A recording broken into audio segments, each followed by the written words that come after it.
Welcome to the podcast. If you'd like to listen to an ad-free version of this episode and all of our episodes, then search True Crime Today Premium Plus on Apple Podcasts and press subscribe. That's our premium channel where all of our ad-free and advanced episodes live, all in one place. True Crime Today Premium Plus. Search it on Apple Podcasts and press subscribe. Even try it for 3 days free. The last thing they saw was someone they trusted. You're tuned in to Hidden Killers with Tony Bruschi, featuring retired FBI Special Agent and Chief of the Counterintelligence Behavioral Analysis Program, Robin Dreeke.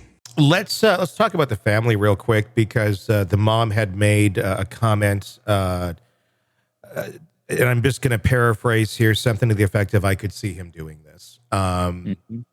That's a powerful one. It kind of reminds me of Kohberger a little bit. I mean, the mom never said anything in Kohberger's case, but from the Howard Blum book, the kind of the vibe that we get, at least that's my conjecture, is kind of like, yeah, we're not that surprised. And they had been looking for him. He kind of went off the grid for 6 months. He's an adult, so they only had so many things they could do other than look for him. How do you think they're going to factor in on all of this and just their knowledge of his personality, or just in any way, shape, or form looking at how they play not necessarily a role in the killing, but a role in the story? I think they play a big role in the story, and I think they're going to play. Again, my conjecture on is they're going to play a big role on the prosecution side. Mm-hmm.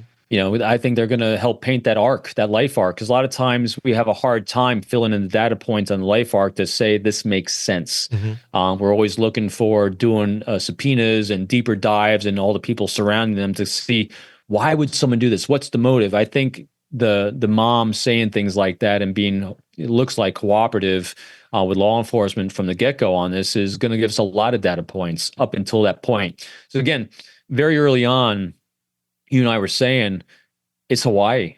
Mm-hmm. That's where they need to be doing a deep dive. Something went sideways when he went to Hawaii, or right before there, where something was happening, because where there's smoke, there's fire. And so you don't know what else is breeding out there in that little group or cabal he was part of that allowed this to happen, because, it's heart-wrenching, but it's good that there are parents that were actually trying to do the right thing and called law enforcement, because it actually helps them stay out of hot water as well. Because, so here's a family, whether you judge them for having money or not, regardless, they're doing a lot of good things in their community from everything we've seen. And so they also don't want to undermine their great good that they're doing. Yeah. At the same time, I'm sure they do care very deeply about, just like anyone would, about your boy going sideways. Yeah, and he is an adult. I think that's a key thing. This isn't like it's a 15-year-old that got dad's gun or something like that.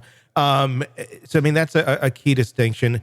And yeah, I mean, I think this could very well be another example of the other side of the pendulum on this. Of, look, sometimes there's just people that go off the rails, even if they do come from a good family that has raised them well, and they don't have a lot of trauma, and it's people can still go bad. And it unfortunately, it does taint, legacies and all the things that family has worked for.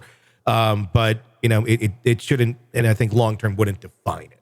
But that's a tough thing for a family to go through, especially if it has been all up and up good. We're just hardworking people and we've had success. And it could go sideways on them, but it can also do great. They could wind up doing even greater good. And I mean, you just think of BTK's daughter, serial killer's daughter. She became, a great advocate for victims, a great advocate for survivors of serial killings and all other horrendous things. So they could use this opportunity to do that as well, which kind of fits the limited narrative we see of them. So you can see them, turning heartbreak into tragedy into something good. Hopefully, and it's just going to be really interesting. I'm hopeful that people are going to see the real tragedy there. No, also the fact that another key point in here is, so he's surrounded by good, healthy relationships up until a certain point, and then things go sideways. Again, another great thing about human nature is we are what we consume. Mm-hmm. Food and relationships. We start consuming unhealthy information, unhealthy relationships, and that's when things start going really sideways on us, especially if we do it at a susceptible time in life. And I think that's what happened. Yeah. He consuming unhealthy ideas and unhealthy people at a certain time in his life, and it had a tragic event. I think this could be a really interesting example and lesson in how a very broken piece of our system exists, and that is when someone is susceptible to dangerous ideas and the whole family knows about it, and this person is an adult and they kind of get into bad places. And if you are genuinely concerned and you're thinking, yeah, my kid could go shoot up a place or go after somebody, there's little you can do to get that person into any sort of mental health hold or anything of that sort. Very little as parents. Spouses sometimes have some authority, but it ultimately is up to the person that is having the episode as far as what can be done mental health wise to restrain that person or restrict that person from diving deeper into whatever they want to dive into. And the last person who wants to be restrained is that person, because they don't really see the problem with their mental health. I'm going to wonder how much of a story this is about a family that has tried to help their son that they knew was susceptible to this sort of thing, was concerned, but really completely had their hands tied in what they could actually do to prevent him from going down one of these roads. There used to be more safe things for this, and that was abused as well, where people would put wives and people they just didn't like into mental health holds when there was that sort of authority. But I think we need to have something where you could find a happy medium where, look, there's evidence here. You have a whole family that does care about this person and they know something's wrong. Let's get them the help they need because they are a danger to themselves and society, not reacting. Let's be proactive and get ahead of that. But when we see all the signs and the symptoms of somebody who could do something like this. So now here's another level we've never dealt with before as well on this one. So my typical response for a murder and a shooting, especially if it's a mass shooting like we just tragically covered with the 15-year-old that shot up the school, is that access to firearms is a big thing that we don't, if you are on the spectrum in some way of violence, instead of trying to create another law that doesn't seem to work, just no access to firearms. That's it. Just cut off the access. The problem here is the first time he made his own. Yeah.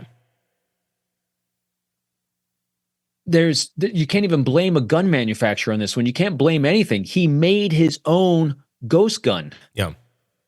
So that's the new thing they're going to tackle on this one is how do you control that? Well, I guess you could there'll always be things to override things. So if somebody wants to make one, they'll be able to make one.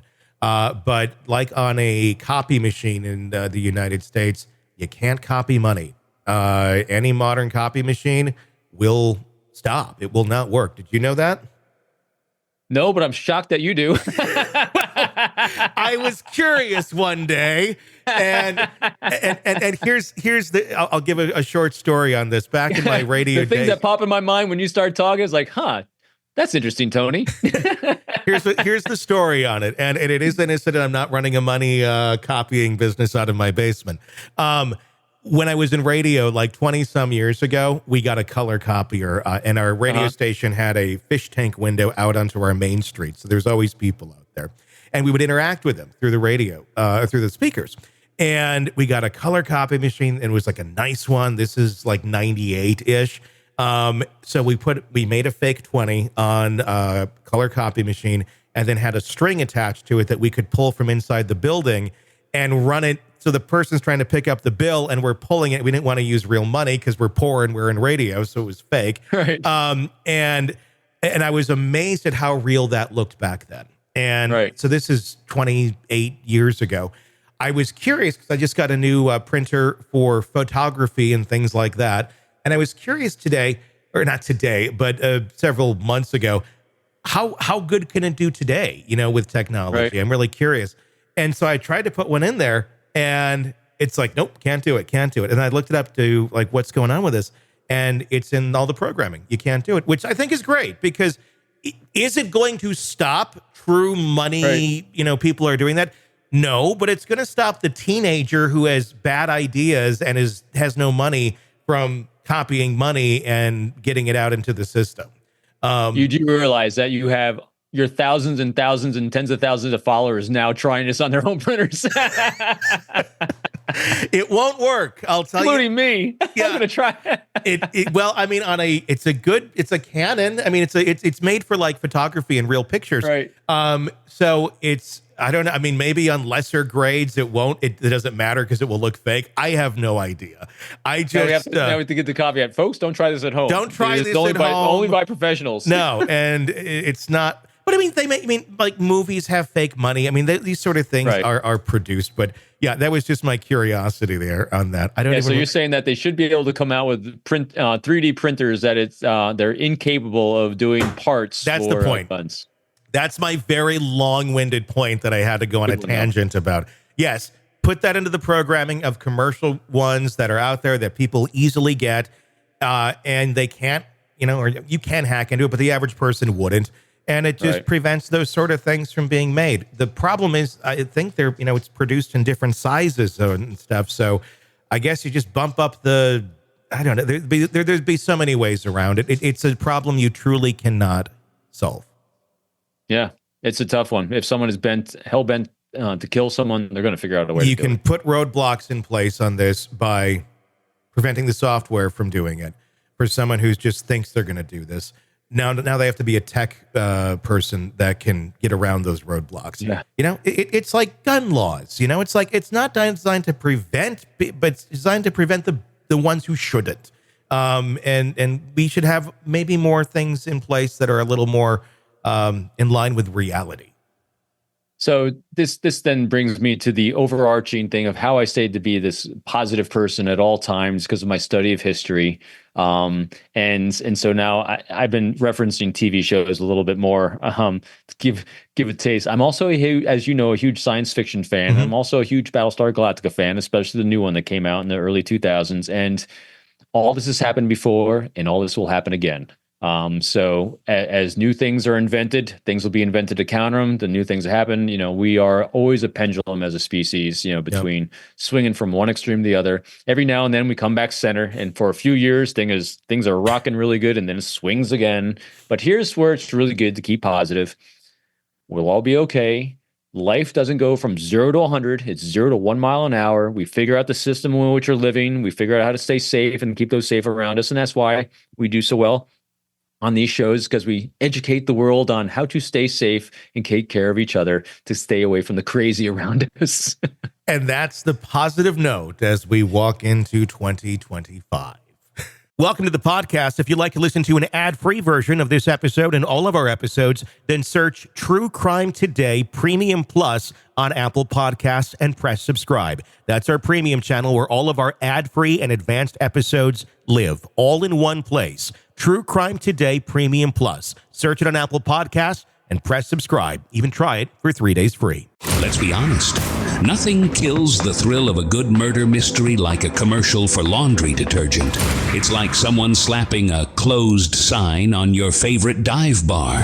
But you're not here for that, are you? You're here for the good stuff. So ditch the ads and upgrade to True Crime Today Premium Plus on Apple Podcasts. With True Crime Today Premium Plus, you get your crime straight. No chaser.